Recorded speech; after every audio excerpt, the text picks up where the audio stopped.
Oke. Nah, kita ke bahasan kita nih Mas, mengenai saham syariah nih. Saham syariah ini sebenarnya cukup underrated bagi sobat investor, baik sobat import ataupun sobat investor lainnya gitu. Termasuk saya sendiri nih. Saham syariah itu tergolong masih underrated gitu, kayak masih ya bahkan ada yang memandang sebelah mata nih sebenarnya saham syariah ini. Padahal kalau kita lihat Ya, lihat lagi mungkin prospeknya ini cukup bagus gitu. Nah, mungkin di iya. sini bakal kita bahas nih Mas Reza. Hmm. Sebelum ke situ, kita bahas nih banyak sobat import yang masih belum tahu nih saham syariah ini gimana gitu atau pasar modal syariah ini gimana gitu. Mungkin bisa jelasin dulu Mas Reza. Oke, thank you Mas Rizky. Hmm. Kita sharing saja ya. Jadi Hmm. pada walaupun siang-siang, Sobat Ipot nih mungkin masih menahan lapar dan semoga masih tetap semangat sampai nanti perjuangan di jam buka puasa ya. Jadi kalau kita berbicara masalah pasar modal syariah sebenarnya terkait mekanismenya kemudian secara pengertiannya sebenarnya sama, cuman yang membedakan ada prinsip-prinsip syariah yang memang ditempatkan di pasar modal syariah. Jadi sebenarnya secara pengertian sama saja dengan pasar modal biasa, pasar modal konvensional lah, pasar modal umum gitu. Kemudian ada juga pasar modal syariah. Cuman yang membedakan memang secara aturan ya. Karena untuk pasar modal sendiri ada ketentuan-ketentuan tertentu yang memang harus menuruti dengan uh, efek-efek syariah kayak gitu dengan sentimen syariah gitu ya. Maksudnya ini nanti akan ditetapkan oleh beberapa ini ya pemegang kepentingan kayak misalkan DSN MUI yang sebagai pengatur, kemudian OJK juga sebagai pengawas. Nah, jadi kalau misalkan kita bertanya apa sih pasar modal syariah, sebenarnya sama saja dengan pasar biasa. Cuman yang membedakan yaitu tadi ya. Jadi prinsip-prinsip syariah di pasar modal syariah memang ditempatkan gitu ya. Kayak misalkan di saham ya, karena produk syariah juga banyak banget nih Mas. Jadi kan Hmm. ada pilihan. Sekarang juga kayaknya Bursa Efek Indonesia juga akan memberikan kemudahan bagi investor. Karena kan investor biasanya ada yang memang secara pemilihan dia pengen yang syariah gitu, berbasis syariah. Kemudian ada juga yang mungkin secara ini ada yang umum. Jadi mungkin ini memberikan diversifikasi kepada investor khususnya di Indonesia. Apalagi di Indonesia kan kalau kita lihat ini mayoritas muslim terbanyak gitu ya. Jadi banyak muslimnya ya pilihan investasinya juga pasti harus didiversifikasikan. Nah, jadi kalau terkait dengan pasar modal syariah, produknya banyak banget ya. Jadi kalau misalkan sekarang yang kita kenal ya, misalkan di produk umum itu ada saham, kemudian ada reksadana, kemudian ada exchange traded fund atau ETF, kemudian ada obligasi. Nah, yang versi syariahnya ada juga nih bagi masyarakat atau teman-teman yang ingin berinvestasi secara syariah. Misalkan ada saham syariah, kemudian ada reksadana syariah, ada ETF syariah, kemudian ada sukuk selaku obligasi atau surat hutang negara yang berbasis syariah. Jadi memang secara sistem beda kayak gitu ya. Secara prinsip syariah itu diterapkan banget di syariah. Mungkin kalau di pasar modal umum ya itu tidak ada prinsip-prinsip tertentu yang harus ditaati oleh produk-produk investasinya kayak gitu. Jadi semuanya memang umum kayak gitu. Tapi kalau untuk pasar modal syariah memang ada ketentuan tertentu yang mengatur dalam proses operasional atau dalam manajemen ya produk investasi syariah itu sendiri gitu sih Mas. Itu yang membedakan ya. Jadi yang membedakan memang ada kelebihan peraturan kayak gitu. Sebenarnya bukan peraturan sih ya, ini memang prinsip kayak gitu. Ini memang prinsip yang diterapkan di uh, pasar modal syariah gitu sih Mas Rizky. Oke. Berarti ya pasar modal syariah atau ya saham syariah itu ya saham syariah ya. Itu Iya, saham yang secara baik sebenarnya dari core bisnis dari perusahaan saham perusahaan tersebut yang sesuai dengan kaidah syariah yang telah diatur oleh Dewan Syariah Nasional ya benar. atau DSN MUI gitu. Nah, terus Mas saham syariah dengan saham konven nih itu tadi bedanya udah dijelasin juga. Hmm. Nah, untung untung mana nih Mas sebenarnya? Kayak lebih lebih bagus yang mana kita buat investasiin gitu. Oke, ini sebenarnya kalau pertanyaan seperti seperti ini sebenarnya saya agak ini ya, agak apa ya, agak takut gitu ya, karena ini membedakan dengan dua hal yang berbeda memang kayak gitu ya. Cuman Iya. kita coba kita coba lihat dari historisnya gitu ya. Kita lihat dari historisnya kira-kira saham syariah versus saham konvensional gitu ya. Cuman kalau dipertanyakan ini untung mana kayak gitu. Sebenarnya secara untung-untungan kita harus lihat data juga nih. Karena kan biasanya kenaikan pergerakan harga saham itu biasanya kan ada kuartal tertentu ya, tahun tertentu, periode tertentu. Karena misalkan kalau kita tarik data 2001, kemungkinan ini nggak akan masuk karena, atau misalkan di tahun 2020, karena kan memang ada alasan-alasan tertentu dengan dasar-dasar tertentu kayak misalkan ada COVID dan sebagainya kayak gitu. Nah, kalau misalkan kita berbicara masalah untung atau tidak untungnya, nah kita berbicara bahwa untuk di saham syariah sendiri ada proses screening yang lebih ketat. Saya bilang seperti itu ya. Nah, kalau kita berbicara masalah untung atau tidak untung, nanti sebenarnya ini nanti bisa langsung ini sendiri disimpulkan sendiri oleh teman-teman ya. Saya cuma hanya menggambarkan saja. Jadi kalau misalkan di saham syariah sendiri, memang kalau kita lihat screeningnya lebih ketat kayak gitu. Ya. Kemudian saya mungkin bakal menyampaikan data juga nih. Kalau untuk di tahun 2021 secara year to date ya, untuk pergerakan indeks harga saham gabungan itu sekitar 0,11 ya, 0,11% secara year to date ya. Kemudian kalau kita lihat beberapa indeks untuk saham syariah, misalkan kayak indeks saham syariah Indonesia itu turun 3,12%. Artinya kan kalau kita dilihat di sini memang secara data kita tidak bisa nih cuman melihat 1 tahun karena memang ada dasar-dasar tertentu. Cuman yang saya pengen katakan bahwa untuk di saham syariah sendiri itu ada penyaringan yang lebih ketat. Kayak misalkan tadi saham syariah akan menyaring perusahaan-perusahaan yang kira-kira secara hutangnya itu kurang dari 45% ya, hutang yang berbasis riba maksudnya gitu, yang berbasis bunga maksudnya gitu ya. Jadi kurang dari 45%. Artinya kan kalau kita lihat dengan penyaringan saham-saham seperti ini kita bisa menilai bahwa memang secara hutang ya mungkin saham-saham syariah itu lebih kecil kayak gitu. Jadi ini bisa menjadi referensi bagi kita juga nih kayak gitu. Karena kalau kita lihat sendiri Mas, saat ini untuk saham yang ada di pasar modal itu kurang lebih ada 770-an sekian ya. Nah, kalau kita lihat jumlahnya antara saham konvensional kemudian saham syariah, ternyata masih banyak saham syariah. Saham syariah itu kurang lebih ada sekitar 420-an perusahaan. Ada 420-an saham. Artinya kan kalau kita lihat di dalam pasar modal sendiri, mayoritas itu adalah saham-saham yang masuk ke indeks syariah. Gitu. Jadi secara pilihan, secara opsi, ternyata indeks syariah lebih banyak kayak gitu. Nah, tapi cuman bukan ketika kita berbicara tentang investasi, ya otomatis kita harus memilih dulu nih jangka panjang atau jangka pendek. Karena kita juga terlepas dari itu syariah atau tidak, nanti tergantung dengan pilihan kita sendiri. Mungkin kalau terkait pertanyaan masalah yang untung mana nih kayak gitu. Nah, itu jawaban ya Mas, nanti secara data kita bisa lihat gitu ya. Nanti mungkin secara data kita bisa cek pergerakan isi, kemudian mungkin LQ45 ya, bagaimana sih perbandingan secara compare-nya bagaimana.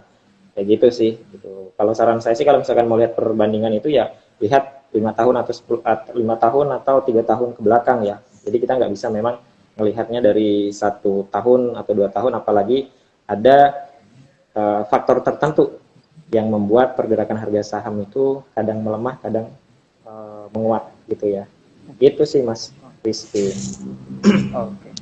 Ya kalau kita lihat data juga sebenarnya antara ISG dengan ISI secara year to date, untuk ISG sendiri itu secara year to date itu 8,66% pertumbuhannya. Nah, sedangkan untuk ISI sendiri 8,11%. Jadi sebenarnya kalau secara pergerakan seperti ini, ISI termasuk prospeknya bagus ini sebenarnya Mas ya. Iya sih, saya bilang kalau kita lihat berbicara masalah bagus nggak bagusnya ini kan kita ngelihat dari sisi yang beda gitu Mas. Misalkan ada yang dari sisi, saya ngelihatnya dari fundamental bagus loh kayak gitu. Kemudian dari teknikalnya bagus loh semua perusahaan yang ada di isi misalkan kayak gitu. Jadi kan kita secara penilaian mungkin kita berbeda-beda. Tapi kalau secara ini ya, kalau secara peraturan kemudian secara peraturan undang yang dikeluarkan oleh DSN MUI untuk peraturan sendiri kan yang dibilang rasio hutang kemudian itu tidak boleh 45% itu kan menjadi salah satu patokan kita gitu ya. Berarti ya perusahaan nggak ini berarti yang kalau saham syariah ini sahamnya yang sedikit kayak gitu masnya. Sedikit dibanding dengan yang konvensional gitu ya. Artinya kan kita melihat juga ini gitu ya perkembangan dari saham syariah juga ini gitu. Karena kan juga saham syariah selalu disaring Mas ya. Satu tahun itu kalau nggak salah 2 kali di bulan Juni sama Desember kalau nggak salah. Jadi memang beberapa perusahaan yang ada di sudah masuk ke indeks syariah itu juga bisa keluar atau memang ada perusahaan yang secara saring atau secara evaluasi itu masuk ke indeks syariah juga nanti bisa masuk ke indeks syariah gitu. Jadi ya kalau untuk ketentuannya seperti itu si Mas Rizky. Oke. Itu kan karena ya karena kan kita melihatnya dari ini tertentu gitu ya, kira-kira dari fundamental, teknikal atau apapun gitu. Tapi secara keseluruhan kalau kita lihat ini by data ya. Kalau kita lihat untuk jumlah kepemilikan efek syariah sendiri di tahun 2021 year to date ya. Saya melihatnya di tahun 2021 karena data dari OJK di tahun 2021 baru ya. Nah, itu naik sampai 36,48%. Artinya kalau kita lihat ternyata masyarakat Indonesia juga yang tertarik dengan investasi saham syariah itu juga bertambah gitu. Artinya ya banyak masyarakat yang memang kayaknya untuk pilihan syariah juga lumayan banyak kayak gitu. Itu sih Mas mungkin terkait data ya. Oke. Gitu Mas. Oke, berarti kalau misalnya kalau pertanyaan untung mana ini sebenarnya kayak terlalu rancu juga sebenarnya Mas kalau nanya untung mana ini antara saham konven sama saham syariah gitu. Karena mungkin kayaknya kalau membandingkan kayaknya harus apple to apple gitu ya. atau misalkan memang kita bisa lihat dari salah satu indeks misalkan karena kalau misalkan kita melihatnya isi kemudian LQ45 kayaknya nggak apple to apple karena isi kan ada sekitar 400 sekian dan pembobotan ke IISG juga beda gitu kan. Kemudian kalau kita lihat LQ45 kan cuma 45 perusahaan yang mungkin tidak mewakili saham-saham yang secara market kapitalisasi atau likuiditasnya kecil yang masuk dalam konvensional itu masuk. Mungkin kayak gitu sih. Jadi ngelihatnya memang ya mungkin by compare ke ini ya ke saham-sahamnya gitu. Jadi one by one ke sahamnya misalkan kayak ini gimana sih pergerakan harga saham BRI Syariah gitu dengan mungkin ya dengan BCA atau bagaimana. Itu sih mungkin lebih melihatnya seperti itu sih. Tapi secara data ya memang sudah disajikan. Kalau kita lihat ya memang perbandingannya ada kayak gitu ya. Per itu indeks gitu. Jadi kalau membandingkan memang harus apple to apple sih sebenarnya gitu sih Mas. Oke. Kalau gitu secara prospek aja nih Mas, secara prospek saham-saham syariah atau pasar modal syariah kita ini gimana ini? Oke, kalau kita lihat ya secara prospek, kita lihat dulu dari data di tahun lalu ya, yang saya bilang tadi bahwa untuk pertumbuhan kepemilikan saham syariah sendiri naik sampai 36,48% gitu. Artinya ini kalau kita lihat ya secara prospek ini bagus lah karena investor masyarakat khususnya di Indonesia ini juga masih melek investasi saham ke syariah. Apalagi kalau kita lihat secara kependudukan Indonesia juga termasuk memiliki penduduk yang paling banyak ya yang muslimnya gitu. Jadi ini juga bisa menjadi salah satu patokan. Tapi mungkin saat ini memang secara skala kalau kita lihat market share untuk kalau untuk kayak misalkan pasar modal syariah ini masih sangat kecil. Jadi mungkin masih akan ada pertumbuhan yang lebih tinggi di kedepannya. Kemudian kalau misalkan dengan saham syariah bagaimana? Nah, untuk saham syariah sendiri kan sebenarnya ini kan tidak ini ya, saham syariah ini tidak pasti. Maksudnya dia ada evaluasi yang tadinya saham syariah, kemudian misalkan dia sudah tidak masuk ke dalam kategori, maka dia akan dikeluarkan. Sama halnya kayak salah satu historis ya kemarin ada perusahaan besar di Indonesia, sekelas Astra International kalau nggak salah, dia dikeluarkan dari ini ya daftar efek syariah karena memang beberapa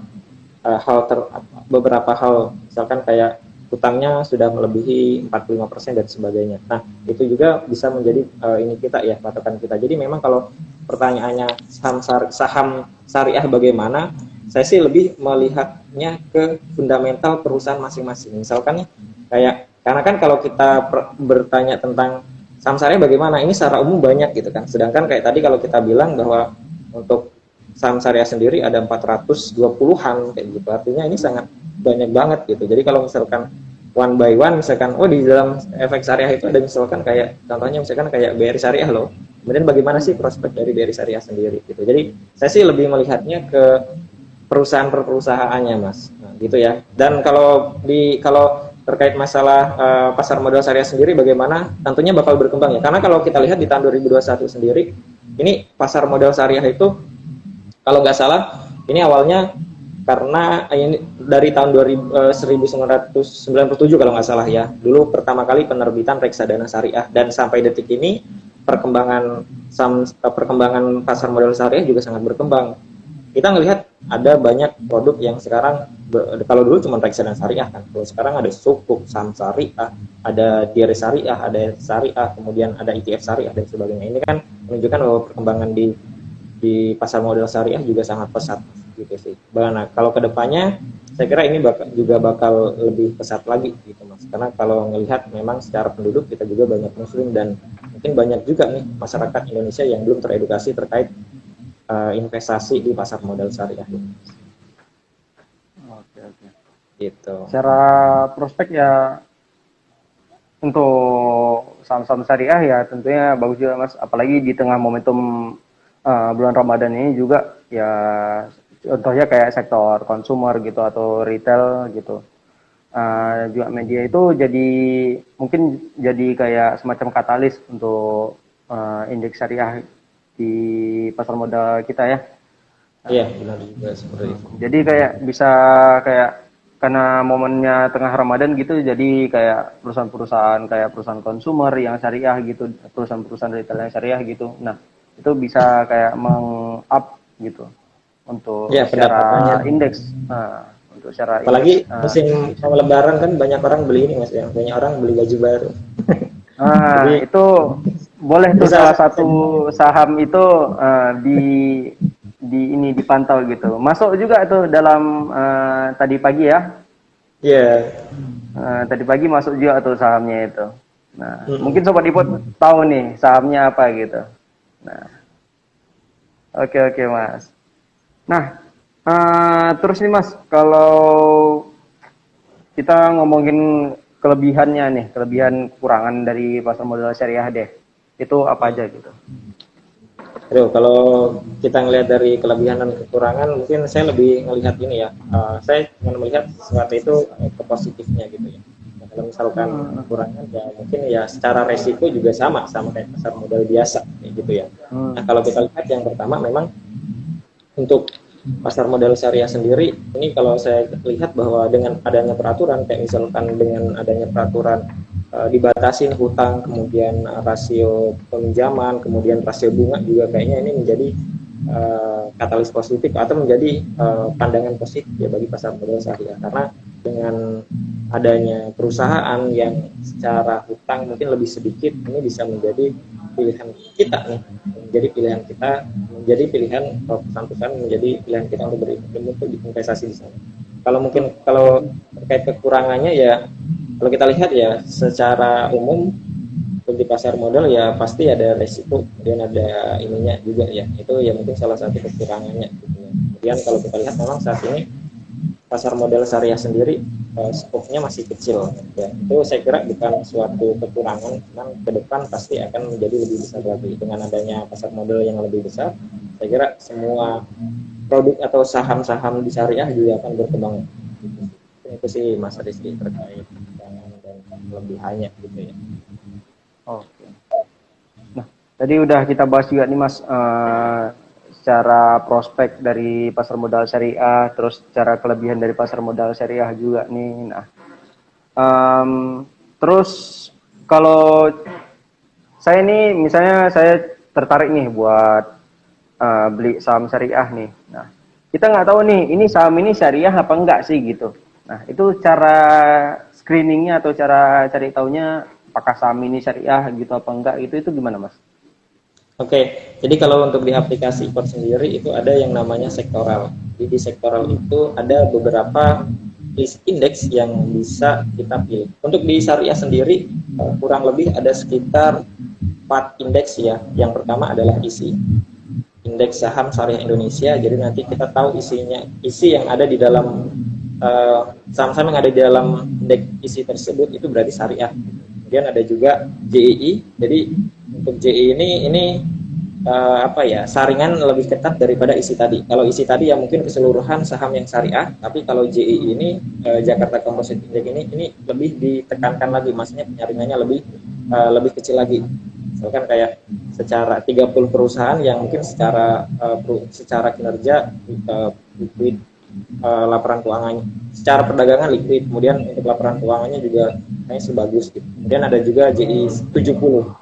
J70, kemudian ada yang baru diresmikan itu ada IDX MES BUMN 17. Jadi ini adalah 17 saham-saham BUMN yang secara kinerja ini dikatakan bagus, yang secara perdagangan liquid kayak gitu ya. Jadi ini 4 indeks yang teman-teman atau yang sobat IPOT bisa lihat kalau misalkan mau beli saham-saham yang syariah. Atau misalkan kalau teman-teman misalkan punya akun konvensional pada saat ini, nanti juga bisa upgrade ke akun syariah Mas ya. Kalau misalkan di akun syariah, secara otomatis transaksi saham-saham yang non konvensional akan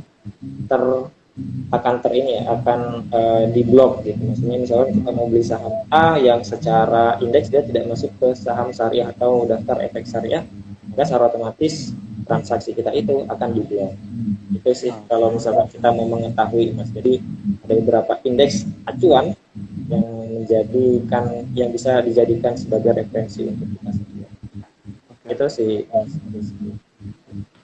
Berarti screeningnya ada pakai indeks-indeks tadi ya Mas, kayak isi itu kayak IISG-nya lah gitu. IISG-nya saham-saham syariah kita gitu. Karena itu semua 400 lebih saham-saham syariah itu ada di indeks isi. Nah, atau kalau mau lebih mengkerucut lagi itu bisa kita pakai JI, itu cuma ada 30 saham ya. Saham ya. Oke. Terus ya ada JI 70, terus IDX MES BUMN 17 gitu. Nah, itu untuk 17 BUMN syariah gitu. Iya. Nah, sobat IPOT bisa screening pakai indeks-indeks itu tadi gitu. Nah, terus Mas ke topik utama kita nih Mas, sesuai judul nih, tips dan trik memilih saham syariah yang bisa buat kita invest. Nah, itu gimana Mas? Oke. Kalau kita lihat tips dan trik sebenarnya sama saja ya kayak saham pada umumnya, yang pasti teknikal fundamental. Oke, jadi kalau misalkan pertama untuk memilih investasi jangka panjang, ya berarti kita harus melihat dari fundamentalnya. Kemudian saya kira kita jangan hanya fokus pada fundamental ya, karena biasanya fundamental kita hanya melihat dari laporan keuangan, tapi kita harus juga melihat dari dalam atau dari perusahaannya langsung, dari sekitar juga. Misalkan kita mau beli saham, secara otomatis kita harus melihat kira-kira produk dari perusahaan tersebut di masyarakat laku atau enggak, digunakan atau enggak sih. Jadi kalau investor awam atau yang baru, ini kan kemungkinan kalau mau baca fundamental laporan keuangan kan sangat terbatas. Apalagi kan kalau kita lihat bahwa masyarakat bukan hanya orang ekonomi gitu loh. Kan ini kan biasanya kan berhubungan dengan ekonomi. Namun jangan khawatir bahwa di aplikasi juga itu sudah sangat mudah, semuanya sudah ditampilkan dengan sangat gampang gitu ya. Nah, kalau misalkan mau lihat yang pertama itu ya, jadi kita memang harus lihat dari visi misinya perusahaan tersebut, manajemennya. Kemudian kalau sobat IPOT nih, kalau misalkan cari tahu juga nih public expose dari perusahaan tersebut, karena biasanya di public expose itu akan dipaparkan kinerja, visi misi, kemudian strategi dari perusahaan tersebut. Lihat bagaimana penyampaian atau strategi dari perusahaan tersebut. Kalau misalkan strateginya kurang bagus dan sebagainya, ini bisa menjadi salah satu tolak ukur bagi teman-teman keputusan untuk berinvestasi. Kira-kira mau investasi itu enggak kalau misalkan strateginya seperti ini. Tapi kalau misalkan bagus dan sebagainya, teman-teman bisa menjadi referensi juga nih, kira-kira bagus enggak untuk investasi saya. Itu Itu yang pertama ya, nanti lihat dari ya manajemennya, kemudian produknya, bisnisnya dan sebagainya. Nah yang kedua, yang selanjutnya teman-teman boleh cek juga nih kira-kira secara historis perusahaan ini keluar masuk nggak nih ke indeks DES, daftar efek syariahnya, misalkan PISI dan sebagainya kan, karena kan biasanya ada keluar masuk gitu kan.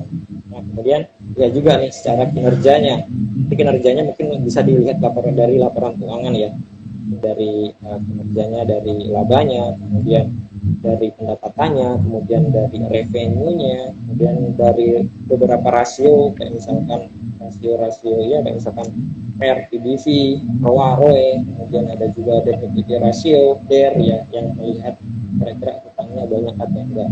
Nah itu bisa menjadi salah satu keputusan kita, kira-kira pengambilan keputusan kita, kira-kira kita memilih saham yang mana. Itu sih Mas. Oke. Berarti secara tips dan trik untuk milih saham syariah ya kurang lebih ya sama kayak saham konven pada umumnya Mas ya. Ya Iya benar. selain analisa teknikal sama analisa fundamental. Nah, mungkin di analisa fundamentalnya perlu ditekankan ya kalau untuk saham syariah ini ya. Soalnya ya untuk saham syariah ini tentunya mengutamakan dari core bisnis perusahaannya itu gitu. Benar. Maka kayak kita perlu memperhatikan pertama itu kayak manajemen perusahaannya juga tadi ya. Iya Lalu benar. kita perhatikan juga nih cara pertumbuhan perusahaannya bagaimana gitu. Nah, misalnya kayak kita lihat dari cara valuasi perusahaannya, dari prospek emiten itu sendiri, dari dividennya, ROE-nya segala macam gitu. Lalu tentunya yang perlu kita perhatikan adalah apakah dia konstituen gitu di isi gitu atau enggak di JI gitu. Nah, kalau Iya. mau lebih rinci lagi gitu. Oke oke. Nah, kalau untuk teknikal ya kurang lebih sama lah ya gitu. Iya. Nggak ada jauh bedanya gitu. Nah, ngomong-ngomong soal teknikal nih Mas, Iya. emangnya kadang banyak juga nih sobat depot yang mau nyoba investasi syariah gitu. Emang Hmm. boleh ya saham syariah itu ditradingkan gitu? Iya, jadi kalau berbicaranya ini mekanisme ya sebenarnya. Bisa nggak misalkan ini kita satukan ini dulu ya, satukan kepahaman yang dinamakan trading berarti kan jual beli bisa harian, bisa bahkan bisa menitan gitu Mas ya. Misalkan beli sekarang udah untung jual gitu ya. Nah, kalau sistemnya seperti itu boleh-boleh saja Mas. Jadi kalau untuk di pasar modal syariah sendiri, khusus di akun syariah juga bisa. Artinya kita bisa jual beli trading kan bisa gitu ya. Nah, kalau jadi memang untuk saham syariah sendiri bisa ditradingkan seperti itu. Namun untuk biasanya ada beberapa hal yang memang tidak bisa kita langsung, misalkan kayak dana ya, dana misalkan kita punya saham syariah, kita jual, kemudian dananya mau langsung diambil itu nggak bisa. Karena biasanya kalau untuk ada yang namanya proses settlement di pasar modal itu 2 hari. Jadi kalau misalkan kita ambil saat ini, secara otomatis dia akan menimbulkan bunga ya. Jadi makanya kalau untuk di saham syariah itu nggak bisa kalau untuk pengambilan dana langsung. Cuman kalau misalkan lagi trading kan jual beli saat ini, kemudian nanti jual lagi, secara otomatis itu bisa. Sama kayak halnya perdagangan di pasar biasa ya. Cuman memang secara mekanisme mungkin terkait dengan dananya saja. Tapi mungkin pertanyaannya, ini kan dana masih proses. Nah, kalau untuk pure transaksi bisa gitu. Memang di trading kan juga bisa. Yang pertanyaannya ya berarti ini spekulasi dong. Nah, kalau pertanyaan seperti itu sebenarnya gini, eh, apa ya? Kalau kita lihat ya semua pedagang atau penjual itu pasti juga berspekulasi. Kira-kira pedagang boleh nggak? Boleh. Mana ya secara mekanisme ya mungkin harus melihat aturan-aturan tertentu sama seperti misalkan. Jadi kalau misalkan kita trading atau misalkan investasi seperti itu, misalkan jual beli nggak syariah. Tapi berarti itu salah pemaparan. Karena memang kan untuk di pasar modal syariah sendiri kan jual beli. Sama halnya kayak di penjual atau pembeli di warung-warung biasa di toko ini juga dia kan juga pasti menginginkan ini imbal hasil atau keuntungan. Cuman secara keuntungan ya mungkin akan ada batas. Gitu. Jadi kalau untuk di trading kan itu sih. Agak kurang jelas sih Mas suaranya tadi pas di akhir-akhir. Oh gitu. Gimana tadi Oh Mas? gitu. Oke.